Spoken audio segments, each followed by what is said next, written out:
CNC. Teluro Producciones presenta.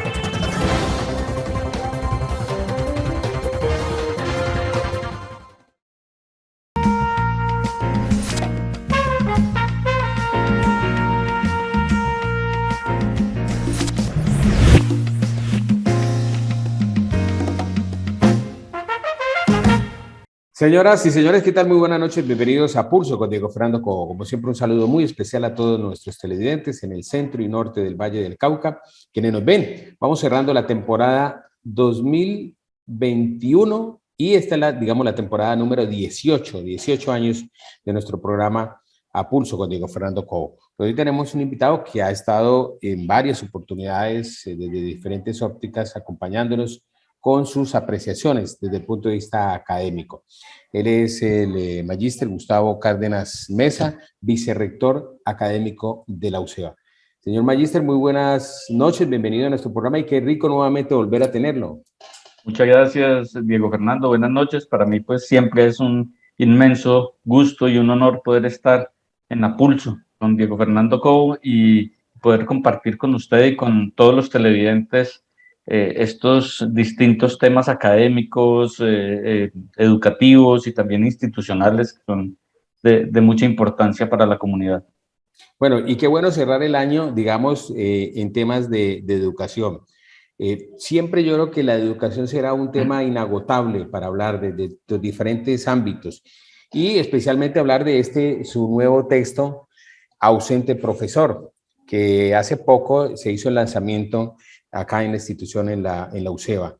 Reflexiones sobre educación y tiene varios puntos. Quisiera empezar por, digamos, por la materialización ya de este documento. Yo lo que hacía ver en PDF, digamos, como en borrador, en esa primera parte que se sale, pero luego cómo se materializa este libro ya, digamos, de forma física y ya la presentación que hace usted, que hizo hace poco en la misma UCEBA ante un grupo grande de docentes, en el marco de los 50 años, ¿no?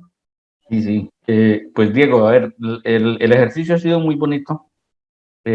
Ha sido resultado pues, de algunos años de reflexión, de pensamiento sobre lo educativo, desde la experiencia personal como docente, desde las conversaciones, desde la formación a nivel posgradual en educación, que ha permitido pues como ir desarrollando una mirada, una línea de mirada frente a lo educativo.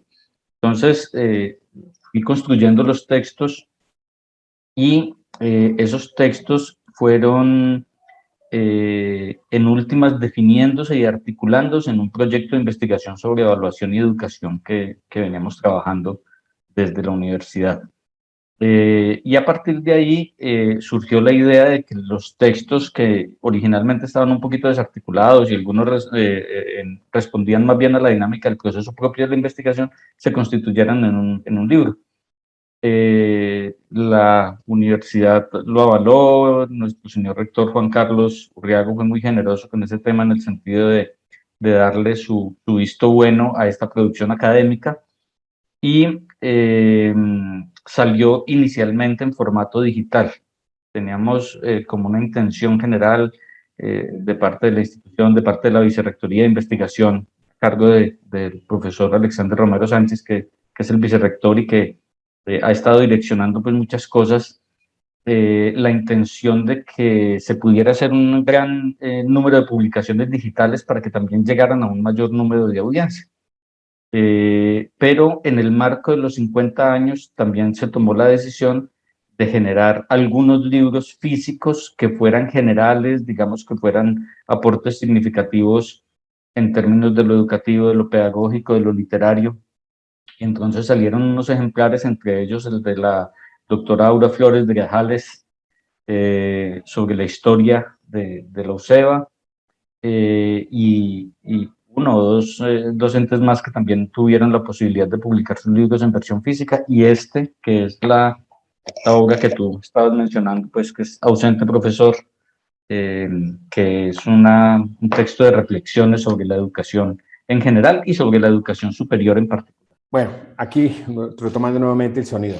Bueno, te quería preguntar una cosa y es que me adentré. Bueno, este está con el sello de Redipe también. Ha tenido allí, digamos, un auspicio importante. Inicialmente Sí, fue a través de... la editorial Redipe fue la que hizo toda la parte textual, digamos, de revisión, de diagramación, de impresión, pero realmente el texto como tal es resultado de los ejercicios que se hicieron dentro de la universidad y para la universidad. Ajá. Para la gente que no conoce qué es Redipe, o sea, porque la gente le estamos hablando de... Es una red académica de publicaciones, fundamentalmente a nivel nacional, y la UCEBA y bueno, diversas universidades tienen convenios con Redipe para poder hacer sus publicaciones académicas desde ello. Entonces, desde el sello editorial Redipe fue que salió esta obra. Prólogo del profesor Edgar Herrera Ramírez, ¿no? Profesor de licenciatura, de allá de la facultad de la que usted es, digamos, docente. Y el profesor Edgar Hernán tuvo la gentileza de prologarlo, de hacer una revisión de los textos, además, junto con la profesora Diana Caterine, que es la jefe de internacionalización de la UCEBA, tuvieron la gentileza de hacer esa revisión de los textos. Edgar Hernán tuvo un gesto de prologar ese libro, además con una dedicación bastante importante, porque el prólogo, como pueden ver, es casi una obra adicional dentro del libro. Sí, es muy interesante. Quiero entrarme un poco porque digamos que en el mismo prólogo plantea de que es una lectura, digamos, fácil, no es una lectura tan técnica, no es una lectura tan, digamos, desde el punto de vista académico, tan compleja. Para alguna persona que no necesariamente tenga que ser estructuralmente de la academia, ¿cierto? Es decir, este es un libro que usted desarrolla, aquí hay otros autores también, señor vicerrector, y digamos que es un libro que podría leer cualquier persona identificaría realmente todos los matices que se plantean en este libro. Sí, Diego, nosotros, los que nos hemos formado en educación, tenemos la tendencia a pensar muy teóricamente, muy desde la perspectiva de la fundamentación teórica, epistemológica, en relación con los fenómenos educativos, la didáctica, el currículo, el pensamiento pedagógico, la evaluación, etc. Pero la verdad es que la educación se hace consistente en el aula de clase, se hace consistente en el ejercicio académico, en la práctica. Y muchas veces esa realidad de la aula de clase rebasa la teoría, va más allá de la teoría. Entonces la teoría tiene que entenderse como la fundamentación desde la cual se desarrolla pensamiento educativo, pero hay que ir más allá y ese más allá es el aula de clase.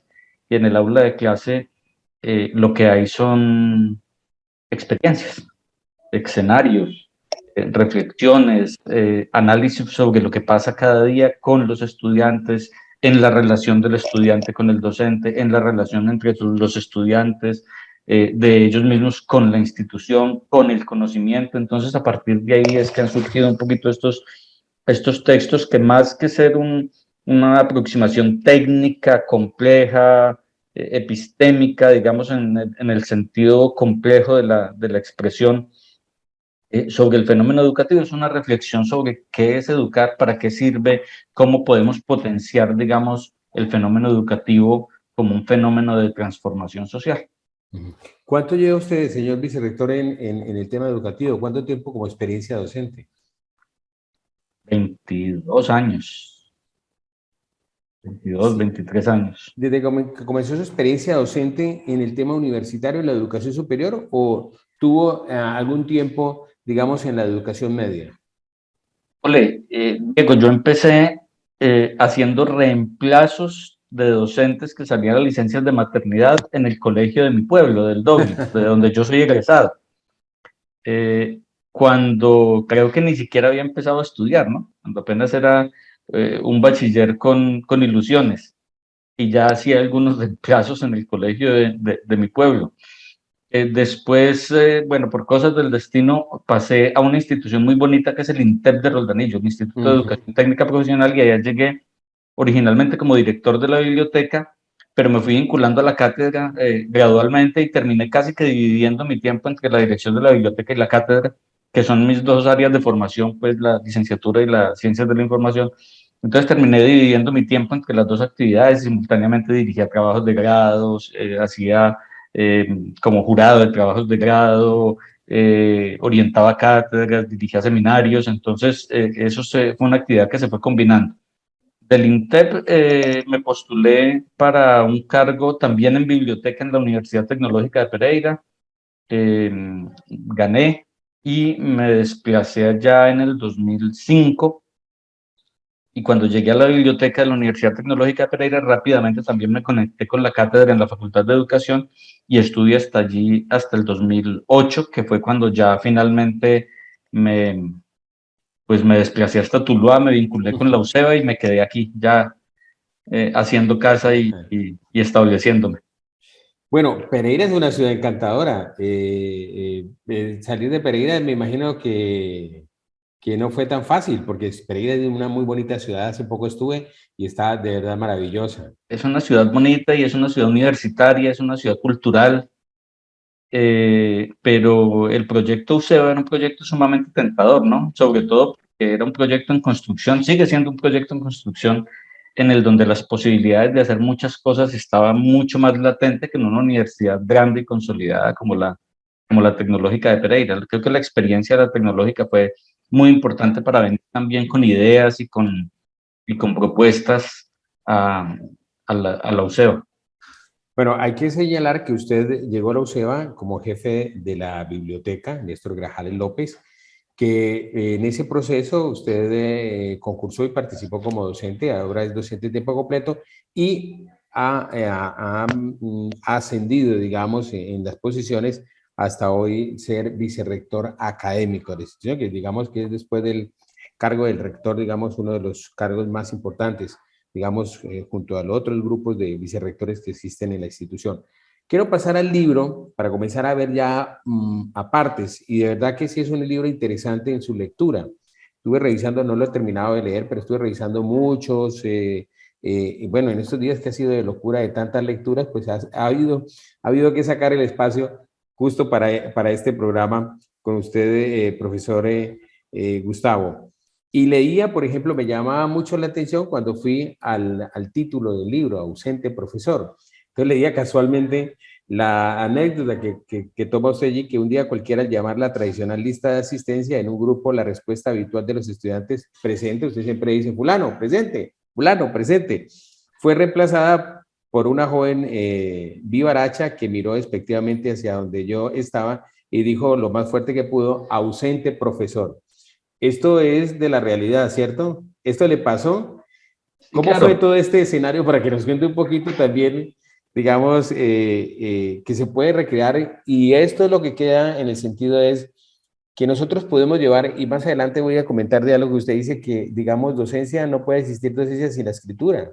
Digamos, cómo llevar a la realidad, porque todas esas evidencias podrían venir aquí. Y qué rico que se pudieran generar todos estos textos para mucha gente. Y esto es lo que queda para la posterioridad. Pero quiero que nos cuente inicialmente esa anécdota. Sí, Diego, fue precisamente en la Universidad Tecnológica de Pereira, en un programa de licenciatura en literatura y español, creo Ah, que. creí que había sido en la UCEBA. No, ese fue la experiencia fue en la Universidad Tecnológica de Pereira y ocurrió eso, ¿no? Estaba llamando a lista a los estudiantes, todo el mundo presente, presente, profesor, y esta niña, que ahora además es una gran amiga, me contestó así, me contestó, ausente, profesor. Entonces yo me quedé como entre la disyuntiva de regañarla por no haber contestado la respuesta típica que yo esperaba o simplemente dejarlo pasar y continuar con el ejercicio, pero que fue finalmente lo que hice, ¿no? Traté de no darle importancia al tema y seguí. Pero luego, cuando llegué a la casa y al son del chocolatico de la noche, empecé a pensar mucho en eso. Yo decía, bueno, ¿qué tan presentes están nuestros estudiantes en el aula de clase? Están físicamente ahí, pero muchas veces, por ejemplo, vos les haces una pregunta y no saben de qué estás hablando. Los enfrentas, digamos, a una reflexión sobre algo y no están. Y no están porque muchas veces ni siquiera es porque no quieran, porque tienen problemas familiares, porque acaban de pelear con la novia, porque llegaron con hambre a la universidad, porque, es decir, ¿cuántos fenómenos puede vivir un estudiante que lo lleve a estar en el aula de clase completamente ausente? Entonces también pensaba en la inmensa responsabilidad que tenemos los maestros de lograr esa conexión. A veces esa conexión no es fácil, además porque el lenguaje del maestro y del estudiante a veces es un lenguaje completamente diferente. Si vos escuchás hoy hablar a los muchachos de los primeros semestres, es una jerga que uno dice, esto parece que no fuera español. Pero si vos como maestro no aprendes a meterte en el mundo del lenguaje del estudiante y de las realidades del estudiante, ¿cómo generas esa conexión que te permita lograr que el estudiante esté más presente en el aula de clase? Yo siempre he pensado que el conocimiento que no pasa por el corazón no llega a la cabeza. ¿Cómo hacemos para propiciar en el estudiante el enamoramiento por el conocimiento? Para decirle, mire, esto vale la pena realmente, esto es significativo y en razón de esto usted se está haciendo profesional. Y generarlo a partir de la alegría, de la posibilidad de que el otro entienda desde, no desde la facilidad, porque la educación superior no es fácil.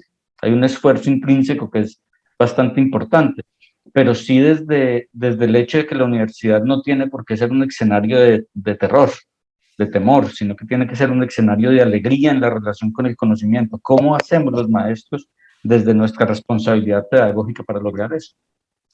Mire, en su respuesta, profesor Gustavo, la verdad que me lleva al, digamos, al primer capítulo de su libro de Ausente Profesor, en la que dice de la comunicación a la educación. Y habla usted de esa educación a distancia como acción comunicativa compleja. Ese primer parte lo leí también con mucho interés y hay unos temas bien interesantes. Pero digamos que este fue un tema desarrollado cuando usted era docente presencial. Los tiempos han cambiado y hemos dado un giro radical, aunque se ha planteado mucho de lo que estamos haciendo hoy en día, pues se veía venir. Pero yo no sé si la virtualidad, y eso será una pregunta más adelante que podamos trabajar, si la virtualidad como la hemos trabajado en todas las universidades, digo en todas, que es lo que se llama educación remota, bueno, asistida, todo lo demás, que no es la propiamente virtual, si esa es la educación que realmente vamos a tener inserta o bajo otros mecanismos tecnológicos, que eso sería pues para la discusión. Lo que le quería era preguntar es que hoy, si hay ese ausente profesor, con esta nueva realidad, ¿cómo la visora usted? ¿Y cómo le ha parecido, por ejemplo, casi que el año y medio, o yo creo que son 2 años, 2020 y 2021, en este tema de la educación virtual? ¿Qué tanto hemos avanzado o qué tanto hemos retrocedido en el tema desde el punto de vista de la calidad de la educación? Diego, esa es una pregunta fuerte, es una pregunta muy importante porque nos pone en un escenario de reflexión sobre lo que ha sido la educación hasta el momento en que empezó la pandemia, digamos cuando nos encerraron en marzo del 2020. Eh, lo primero es que reconocer que lo que ha cambiado son las mediaciones. Nosotros teníamos antes unas mediaciones muy tradicionales, el salón de clase, el tablero, el videoproyector, y aislarnos nos generó la necesidad de nuevas mediaciones, mediaciones como la que estamos usando en este momento, mediaciones a través de las cuales el maestro y el estudiante tienen encuentros sincrónicos, simultáneos, pero a través de medios tecnológicos. Eh, pero hay una cosa que no ha cambiado, y es que la educación es un acto comunicativo. La educación es un acto de comunicación con el otro, de común unión con el otro. Entonces, independientemente de la mediación, los principios y las metas que estaban asociadas al fenómeno educativo seguían siendo los mismos. Era lograr que el otro aprenda, que el estudiante aprenda. Hasta principios de 2020, cuando empezó la pandemia, en el modelo, digamos, tradicional de educación, nosotros siempre veníamos insistiendo mucho desde la UCEBA, con el doctor Juan Carlos, habíamos discutido muchas veces estos temas con los compañeros de la universidad, antes incluso de llegar al ejercicio de la rectoría del doctor Juan Carlos y de las vicerrectorías y decanaturas de los compañeros que actualmente están. Este era un tema de discusión y es, venga, ¿cuáles son los fines de lo educativo? ¿A qué te apuntamos cuando nosotros estamos formando un médico, un abogado, un ingeniero, un licenciado? Y eso tendría que ir de la mano de la concepción de cuál es la impronta institucional en la formación del estudiante. Entonces, una meta que nos ha formulado el rector y que para nosotros ha sido vertebral es que nosotros tenemos la meta, la responsabilidad de formar excelentes profesionales en sus diferentes disciplinas, pero sobre todo excelentes personas, excelentes seres humanos. A veces esas mediaciones tecnológicas generan un distanciamiento, digamos, con la posibilidad de interactuar con el otro. Además, porque muchas veces el profesor ni siquiera sabe si el estudiante está o no está, porque está conectado, pero cuando usted le pregunta algo, de pronto puede estar en otro lado y ni siquiera te contesta. A veces es muy complejo, o no se conecta, o te dice que no está en el país, o bueno, cualquier cosa. Sí, es Entonces, complejo. yo creo que Y pasaron historias como que, y eso lo vivimos aquí en la UCEBA, como que un estudiante contestó no sé si estaba fuera del país, en una piscina, en así. Barbados, y ha pasado diferentes cosas. Esos son escenarios normales, digamos, dentro de esta transformación tan drástica que dio la educación a partir del 2020. Lo cierto es que lo que no cambia, y te decía ahora, es que la educación es un fenómeno comunicativo, es comunicarnos con el otro, comunicar nuestros pensamientos con el otro.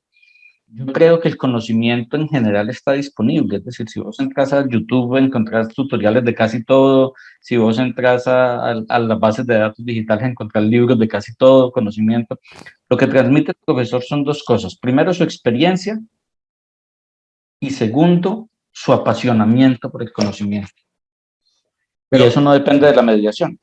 le quería preguntar, ¿usted cree por la experiencia, yo no sé si los profesores no estaban preparados para esto y tampoco los estudiantes, porque yo escucho a veces que dicen, bueno, los profesores tuvieron mucha dificultad, pero y también los estudiantes creo que no estaban preparados para desarrollar y para entender este mecanismo, digamos, esta plataforma. No, Diego, lo cierto es que nadie estaba preparado, porque nosotros veníamos de un modelo tradicional de educación presencial, y no hablo de lo SEBA, nosotros la educación en Colombia, en Latinoamérica, en el mundo, en muchos casos, el fenómeno educativo era un fenómeno de aula. Entonces, pues obviamente los maestros no estábamos preparados, incluso formar a los docentes en el uso de recursos tecnológicos de una aula digital, de un tablero digital o de una plataforma como Meet o como Zoom, no fue sencillo, fue muy complejo, sumamente complejo. Y siempre dijimos que el problema era más con los docentes que con los estudiantes, porque los estudiantes eran nativos digitales. Pues nos sorprendimos porque a veces hay la sensación de que el estudiante es un nativo digital, pero también son muy expertos en redes sociales, en comunicaciones informales, pero no en tecnología de la educación. Entonces, cuando hablamos de simuladores, cuando hablamos de laboratorios virtuales, cuando hablamos de plataformas de aprendizaje de una segunda lengua, no hay tanta experticia como pensábamos que podía haber. Entonces, realmente creo que la dificultad fue en ambas direcciones, pero también el aprendizaje inmenso fue en ambas direcciones. Familiarizarnos con este nuevo modelo. Para los profesores no solamente fue un asunto tecnológico, para los profesores también fue un asunto pedagógico, didáctico. Cómo enseñar y cómo seguir llegando, impactando, fortaleciendo, emocionando al otro, hablando a través de un computador. Claro, de todas maneras, esta experiencia, digamos que se resiste un poco hoy y por lo que escucho yo es que muchos docentes y muchos estudiantes quieren volver a esa relación tradicional y es presencial, en donde el profesor está allí de frente a ellos y digamos que ellos están allí un poco más concentrados de frente al profesor.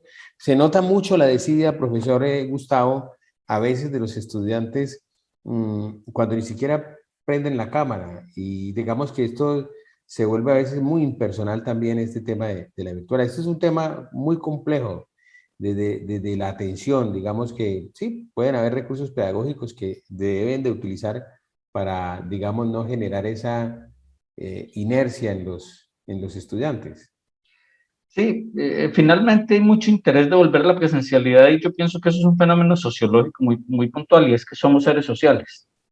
Nosotros no somos seres que disfrutemos del aislamiento. Bueno, algunas personas seguramente lo hacen, pero no lo pueden hacer permanentemente, ¿no? Somos seres sociales, nos integramos con el otro y la presencialidad permite cosas que la virtualidad no permiten, ¿no? A veces el estudiante necesita ser oído y entonces después de la clase se le acerca al profesor a hacerle cualquier pregunta sobre la clase, pero lo que realmente necesita es que lo escuchemos, contarnos algún problema, pedirnos un consejo. Y a veces eso a través de las redes, de la tecnología, pues no es tan fácil como cuando vos estás con el profesor ahí, el profesor dice, bueno, listo, venga, sentémonos un ratico y charlemos, y yo lo escucho. Entonces esa relación interhumana, que es una relación social, pues es una relación que se da más en la presencialidad que en la virtualidad. Hoy nuestros muchachos son altamente digitales, ¿no?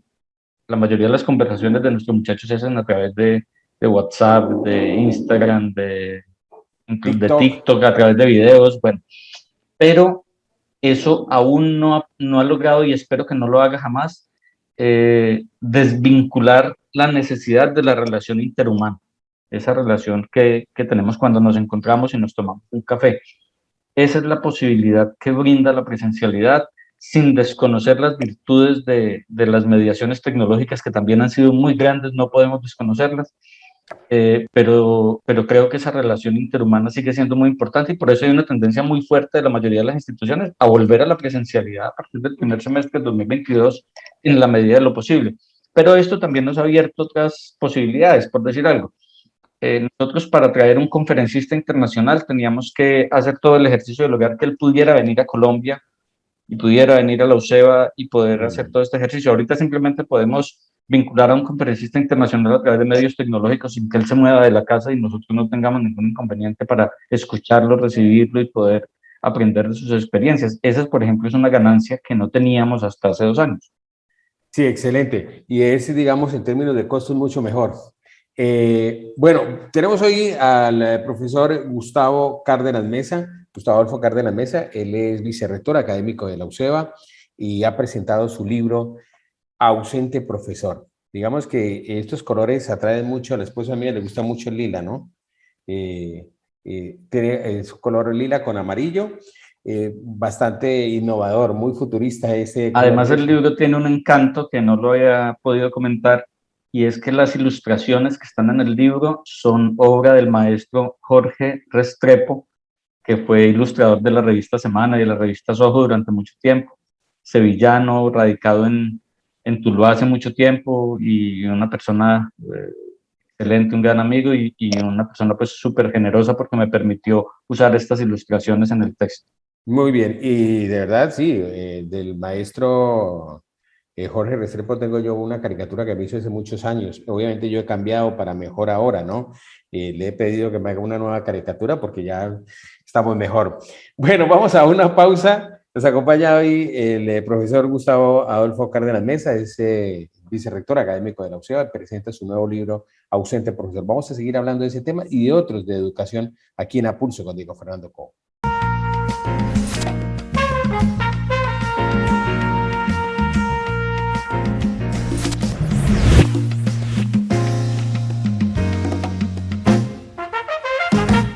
Empresas Municipales de Tuluá en Tuluá. Nuestra misión apunta a fortalecer el desarrollo sostenible en el componente de agua potable y saneamiento básico, mediante la conservación del desarrollo social y comunitario en la zona urbana y rural del municipio de Tuluá. Vigilamos para que la comunidad reciba un servicio con calidad, que se refleje en la salud y el bienestar de todos los tulueños. Empresas Municipales de Tuluá en Tuluá. John Jairo Perea Quiroga, gerente. John Jairo Gómez Aguirre, alcalde.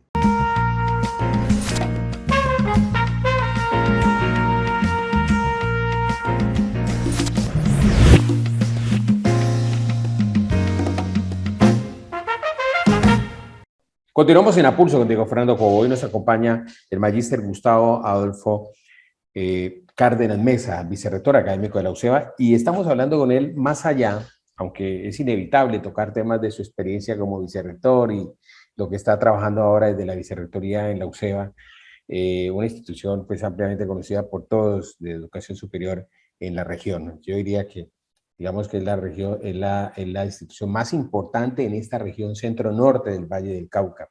Después de la capital, de otras instituciones, yo creo que la UCEBA es la institución con más fuerza y sobre todo con el número de estudiantes. A propósito, ¿con cuántos estudiantes terminó la UCEBA en el 2021, profesor Gustavo? Diego, incluyendo la población del departamento de idiomas, estamos muy cerca de los 6.000 estudiantes. Un número amplio, ¿no? Grande. Y si sigue así con la cobertura de matrícula cero, yo creo que va a llegar a un número alto en los próximos 2, 3 años. Nosotros aspiramos a que el crecimiento sea significativo. También estamos apuntándole a la posibilidad de aperturar nuevos programas en el futuro inmediato, en el futuro próximo, lo que permita también ampliar esa cobertura. Pero la verdad es que el tema de la gratuidad sí ha sido definitivo pues, para el incremento de la población, porque hay muchísima gente que quería estudiar, pero no tenía económicamente la forma de acceder a la educación superior, pues esto se lo ha permitido. Bueno, Magíster Gustavo, en su libro hay varios apartes y lo decía, es un libro, digamos, para quienes les gusta la lectura, que nos están viendo, de personas de la educación y personas que les encanta todavía mucho la lectura, tomar su libro, sentarse a leerlo un buen rato. Pues este es un libro de verdad entretenido y bien chévere, digamos, por la claridad de los textos y sobre todo porque, digamos, te pone en el terreno de la educación sobre muchas aristas. Hay varios temas y me gustaría ir hablándolos un poco con usted, pero quiero decirlo de los que vi, por ejemplo, en algunos capítulos, por ejemplo, la investigación educativa territorio sin caminos, en la que habla del tema de investigación, qué investigamos, para qué estamos investigando, me gustó los maestros y la calidad de la educación, el compromiso que hay allí. Pensar y escribir los saberes del maestro, esto es fundamental, pensar y escribir, sobre todo trasladar todo este tema en texto. La financiación educativa, logros y retos, caso de Colombia que usted plantea, el docente hacia un liderazgo pedagógico. Quería empezar un poco, en la educación superior se habla mucho del tema de investigación, pero yo no sé si estamos bien encaminados desde la educación básica y de la educación media en temas de investigación, si hemos podido arrancar. Digamos que este es un tema que toca usted allí y bueno, no sé cómo lo ve en todo el contexto general de los procesos de nuestro país. Bueno, Diego, lo primero es que yo hoy no me imagino un docente en educación superior que no sea investigador. Y no me refiero a investigador de punta, pues en el sentido de que tenga que ser senior en MinCiencias y todas estas cosas, ¿no? Mm. Yo pienso que es un investigador aquel que entiende que cada contexto educativo es diferente y que tiene que conocerlo para poder hacer ofertas educativas pertinentes. Solamente aquel que entiende que no conoce plenamente la realidad educativa en la que está y que se interesa por conocerla y utiliza mecanismos, instrumentos para acercarse a ese conocimiento, a ese contexto del estudiante, en general. Y cómo hacer para ofertar cosas que sean pertinentes, digamos, a las necesidades de ese contexto. Por ejemplo, cuando vos tenés una persona con necesidades educativas especiales en tu aula, sin ser un gran investigador, vos podés buscar la manera de llegarle a ese estudiante particularmente de una manera que le permita crecer en su aprendizaje. Eso ya genera investigación, eso ya propicia apropiación de conocimiento y construcción de conocimiento. Entonces, ese es un escenario que es la investigación formativa, que es la investigación que hacemos y la investigación de aula específicamente la que hacemos para tratar de solucionar problemas específicos en la práctica educativa. La otra educación es la investigación propiamente dicha, la investigación de punta, cuando vos ya vas, digamos, a la generación de teoría o a la generación de propuestas globales sobre educación, que ya está amarrado pues, a temas como grupos de investigación avalados por el Ministerio de Ciencia y Tecnología, por el Ministerio de Educación, etcétera. Pero creo que no son dos cosas que riñan. Pienso que el maestro en su finalidad es y debería ser un maestro investigador. Ujú. Pero la pregunta que hace usted es muy pertinente.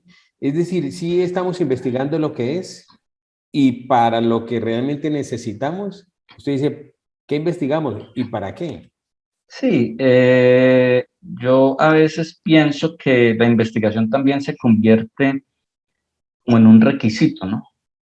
Es decir, el trabajo de grado de los estudiantes, el semillero de investigación, como requisitos para cumplir esto o para cumplir aquello. Cuando la investigación es un requisito, pues difícilmente pues afronta problemas puntuales de la realidad. Eh, Incluso a veces generamos investigaciones que parten de la solución y no del problema. Por ejemplo, mire, yo quiero usar closed caption para la enseñanza, para el mejoramiento de la habilidad oral de los estudiantes de inglés. Y uno dice, pero ¿dónde hay estudiantes con problemas de oralidad en inglés? Y no, hay que ir a buscarlos, hay que salir a la escuela. Eso es partir como del revés, ¿no? La lógica es que la investigación parte de un problema, de cuando yo identifico en la realidad una situación que es mejorable y que empiezo a generar propuestas, primero para comprender esa realidad y segundo para tratar de solucionarla.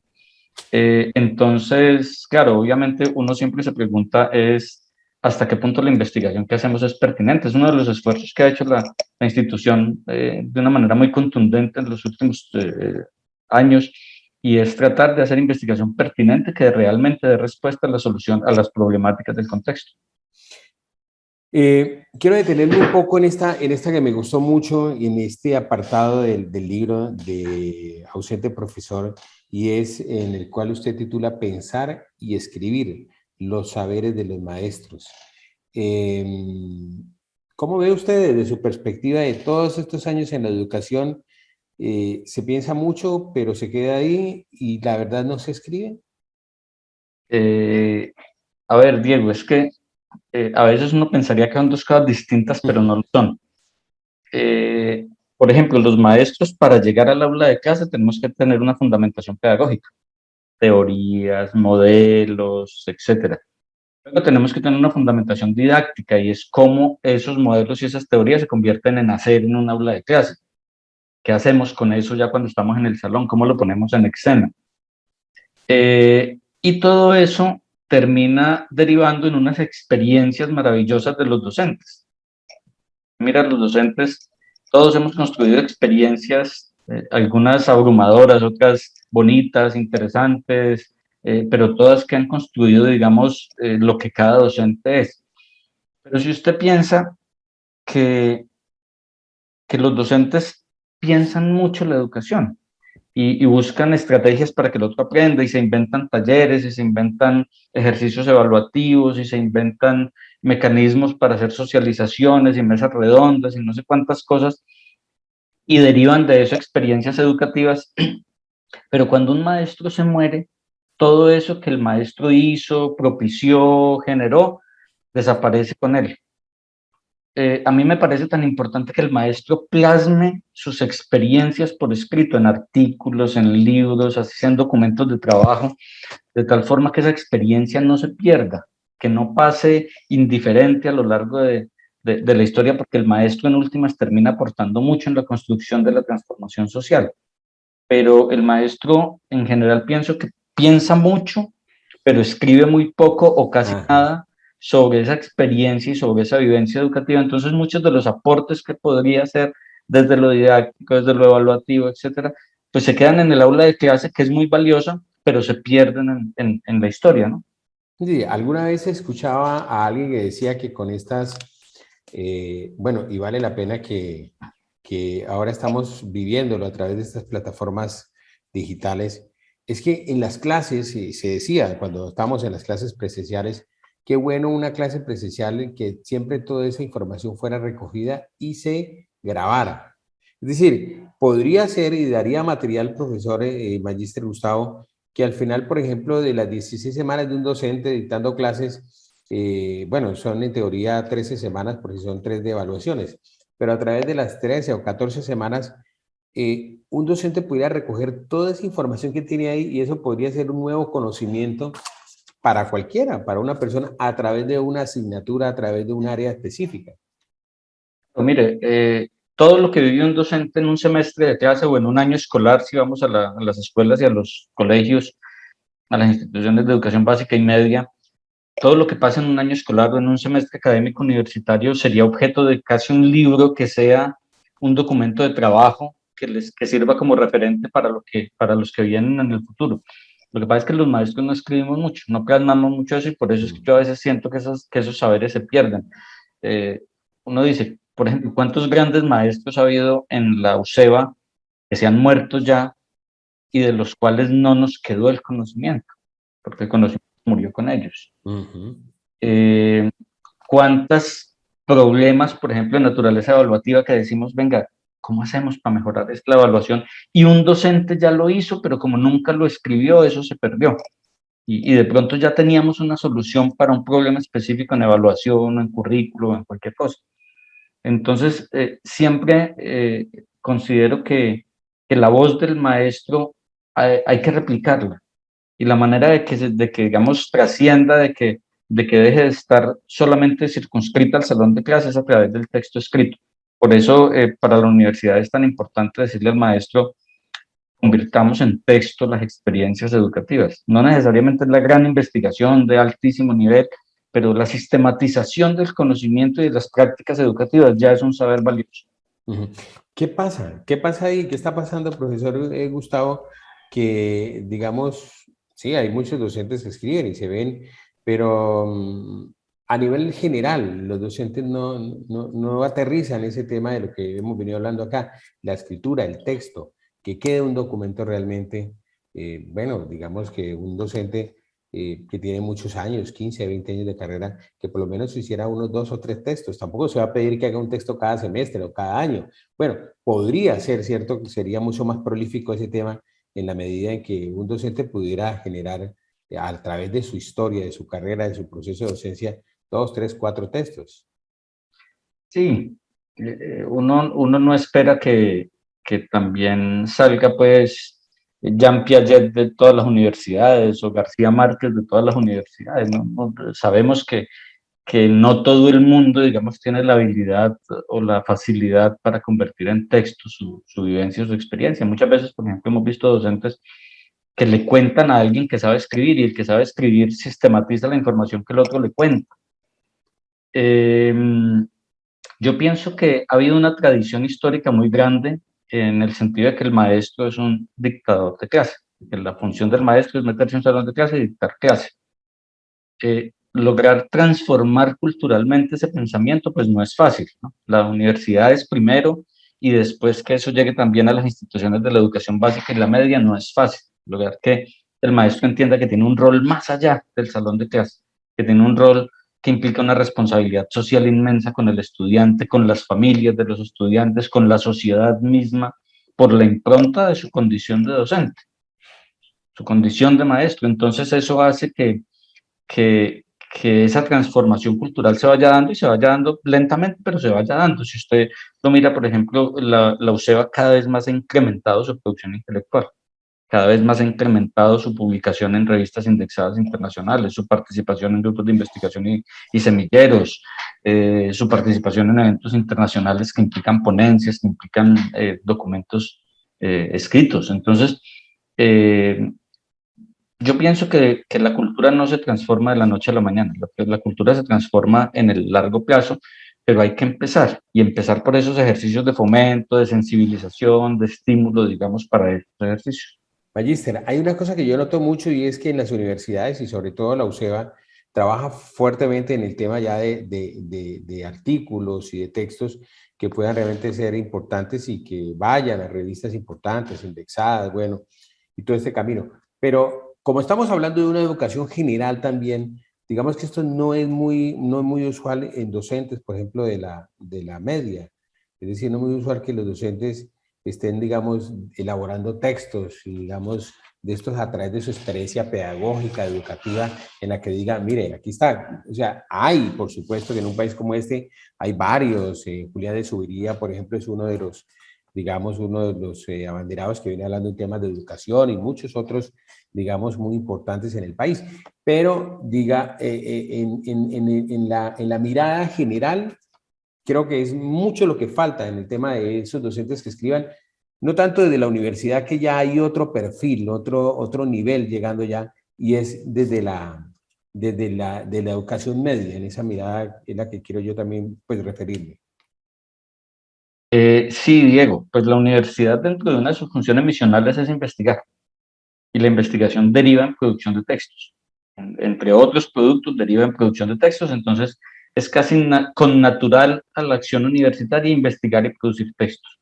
Pero lo que tú dices es cierto, es decir, en la básica y en la media no se da ese fenómeno de una manera masiva.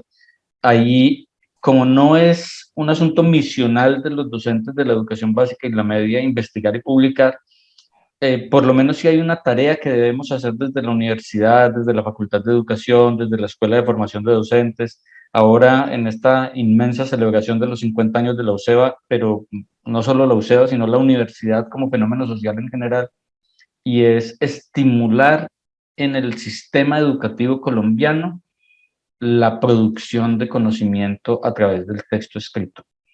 Las experiencias que hay en las instituciones educativas son valiosísimas. Si uno mira nomás los colegios de Tuluá o del contexto regional, nosotros tenemos aquí Andalucía, Buga, La Grande, Zarzal, El Dobio, Buga, bueno, no sé, Roldanillo. Uno dice cuántas experiencias educativas hay en las instituciones que se han ido consolidando y que han ido constituyéndose a lo largo del tiempo. Por ejemplo, las normales superiores, donde la formación es de naturaleza pedagógica, cuántas experiencias hay que no se han convertido en texto y que no han llegado, digamos, al resto de la población. Creo que hay un trabajo nuestro importante en el sentido de sensibilizar a nuestros docentes del sistema educativo para que entiendan que no por obligación, sino porque es la manera de preservar el conocimiento.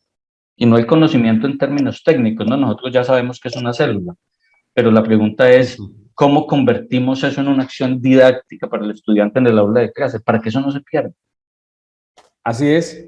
Bueno, nos acompaña hoy el magíster Gustavo Cárdenas. Él es, estamos hablando con él propiamente mucho de los apartes de su libro, de su texto, Ausente Profesor. ¿Usted ya tenía otros escritos materializados así o este es, digamos, el primero? Artículos publicados en revistas indexadas y en revistas de divulgación, sí hay varios, pero a nivel de libro esa es la ópera prima, digamos, el primer ejercicio, y estamos ahora trabajando para ver si este próximo año sale una segunda obra, resultado de un proyecto de investigación con dos compañeros nuestros, el profesor Fabio Nelson Giraldo y la profesora Claudia Patricia Rivera, sobre el catálogo de competencias transversales. Ya no es un libro específico de reflexiones, de análisis de la educación, sino una propuesta de competencias transversales para la educación superior. Mucho más técnico, mucho más técnico. Sí. Bien, vamos a ir a una pausa en este segundo bloque de A Pulso con Diego Fernando Cobo. Nos acompaña hoy el magíster Gustavo Cárdenas en su libro. Estamos hablando ampliamente de la educación. Ausente Profesor, un texto que invito para que todos lo puedan leer. De verdad que es ameno y bien interesante. Ahorita que vienen las vacaciones, es un tiempo también para dedicar un poco a la lectura. No todo puede ser rumba ni aguardiente. Y bueno, habrá un momento también de reflexión. Una pausa, ya continuamos aquí en nuestro programa.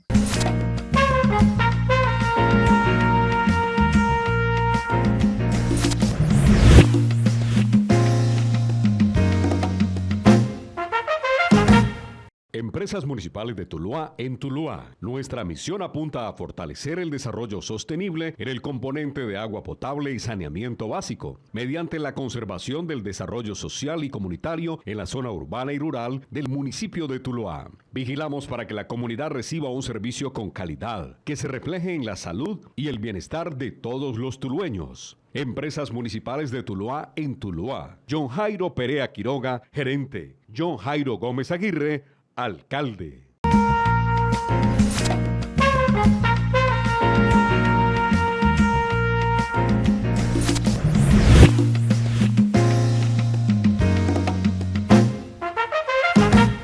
Continuamos en A Pulso con Diego Fernando Cobo en la etapa final de nuestro programa. Hoy nos acompaña el magíster Gustavo Adolfo Cárdenas, es docente de la UCEBA y vicerrector académico actualmente.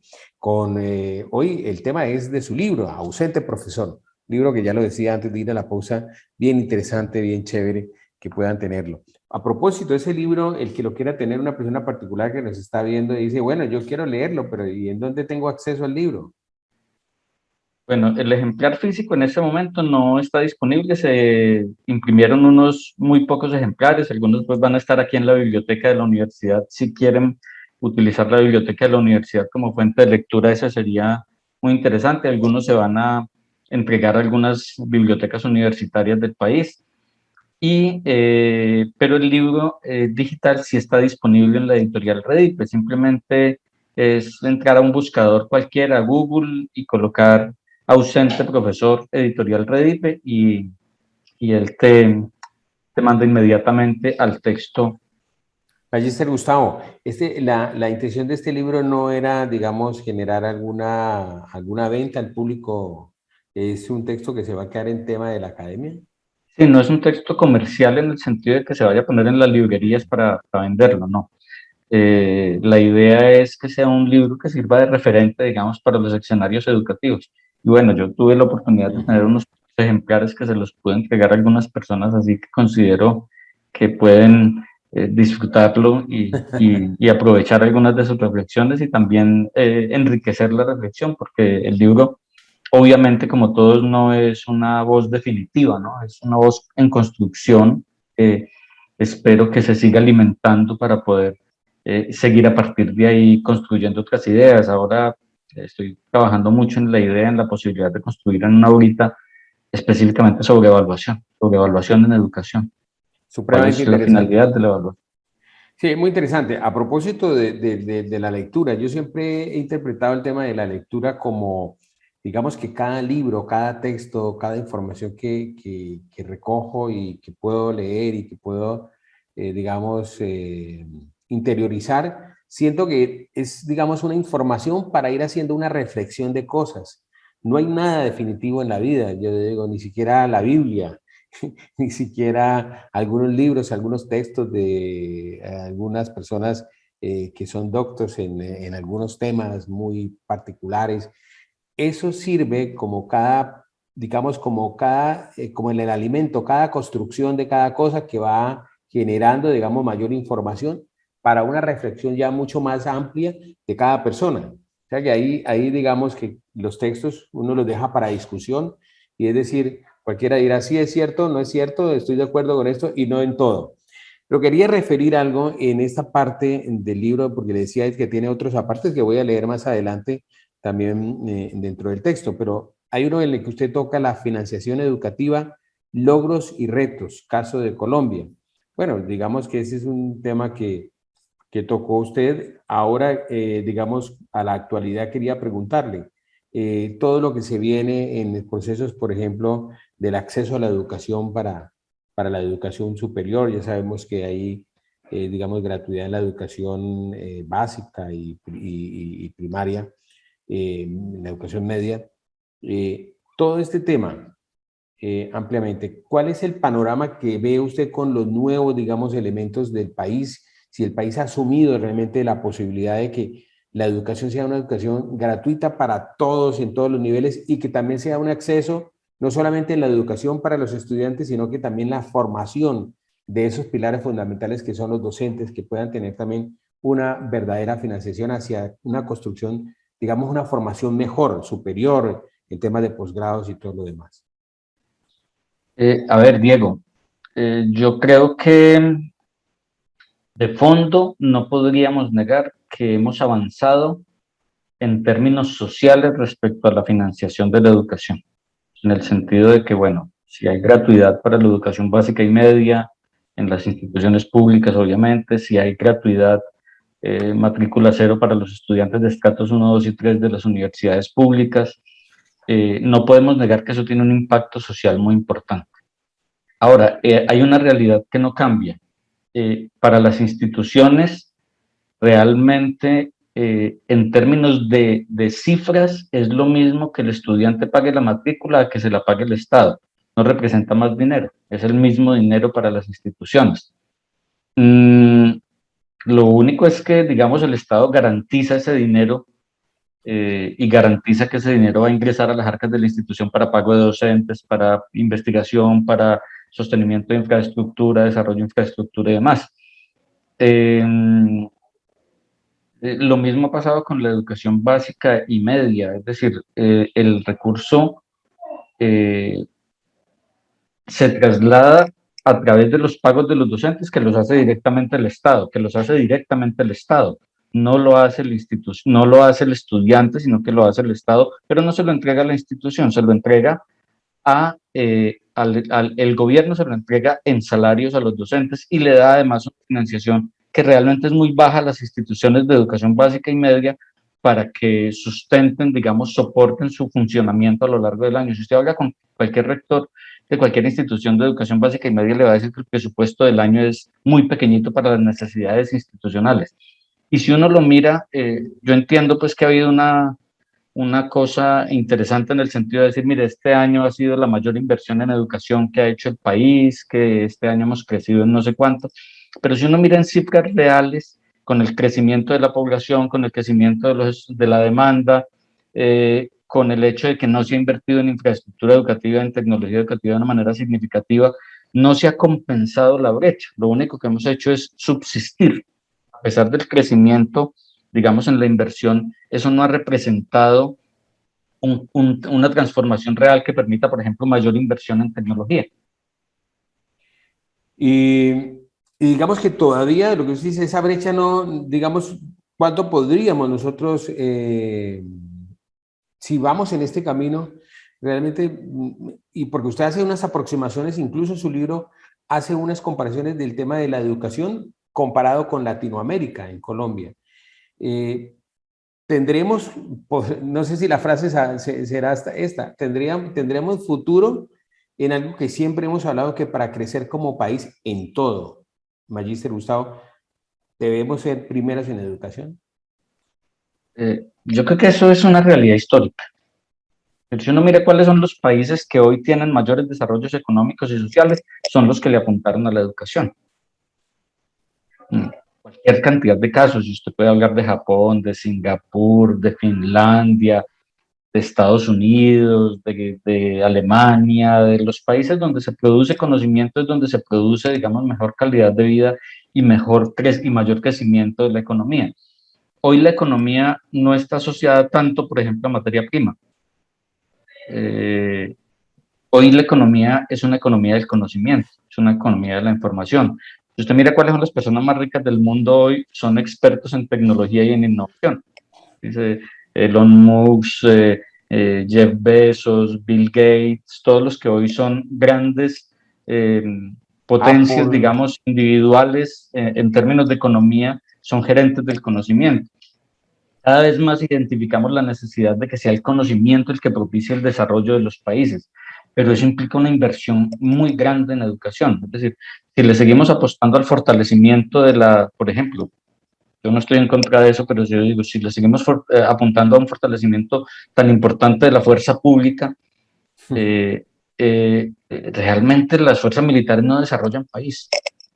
La policía no desarrolla país, garantiza unas condiciones de seguridad y demás, pero no generan desarrollo de país. Los que generan desarrollo de país son los ingenieros, son los que están haciendo inventos, son los que están produciendo software, son los que están produciendo tecnología, son los que están transformando la sociedad a partir de los cambios significativos. Ahora, ¿qué es importante, digamos, estos otros segmentos poblacionales? ¿Qué es importante que el país tenga un ejército y una policía? Claro que es importante, eso no lo niega nadie. Pero la pregunta es, ¿cuáles son las prioridades del país? Si las prioridades del país es la defensa o si las prioridades del país es el tema específico del desarrollo, y el desarrollo se produce a través de la ciencia, la tecnología y la innovación. Un tema que, por ejemplo, hoy la universidad, a través de la Vicerrectoría de Investigaciones, está trabajando muy contundentemente. Perfecto, se nos acabó el tiempo. Ya esta charla, digamos que muy interesante sobre estos temas. Ya le iba a hablar a usted, porque acaba de hablar del tema de que estamos en una sociedad del conocimiento, de lo que lleva diciendo mucho tiempo Andrés Oppenheimer, un argentino radicado en Estados Unidos, trabaja como comentarista de CNN y ha escrito varios libros. Y de verdad, hacia ese proceso que tenemos que avanzar para fortalecer y, digamos, para crecer como un país y llegar a los que usted ha anunciado, el Magíster, pues digamos que hay que fortalecer todo ese tema de la educación. Usted que es un enamorado del tema de la educación, pues decirle que tiene, digamos, que seguir con esas banderas, fortaleciendo esos procesos desde la Vicerrectoría de la UCEBA, y agradecerle muchísimo. Muchos éxitos y felicitaciones por su libro, Ausente Profesor, que llama la atención. Mucha gente ya a manera jocosa dice Ausente Profesor, emulándole el título del libro suyo de reflexiones sobre educación. Muchas gracias por habernos acompañado y nos encontraremos después para hablar más de temas de educación, el profesor Gustavo Cárdenas. Claro que sí, Diego Fernando, muchísimas gracias a usted por la invitación, por permitirme nuevamente esta ventana al mundo y poder compartir un poquito de estas reflexiones que se han hecho a través de una larga carrera en educativa, que sobre todo me parece, usted lo decía muy sabiamente, es un enamoramiento, tiene que ser un enamoramiento. Entonces, muchas gracias a usted por este espacio, a todos los televidentes y siempre pues la disposición de seguir aportando en la medida de lo posible a esta discusión. Muchas gracias al magíster Gustavo Adolfo Cárdenas, vicerrector académico de la UCEBA, docente de la UCEBA, y a todos, y una feliz Navidad. A todos, como siempre, muchas gracias por estar en A Pulso con Diego Fernando Cobo. Nos encontraremos con más invitados porque ya casi se acaba el año, pero vamos a ir con invitados hasta el final, hasta el día 28, el Día de los Inocentes. Tendremos nuestro último programa en este diciembre de 2022. Muchas gracias, muy amables y una feliz noche. CNC Teluro Producciones presentó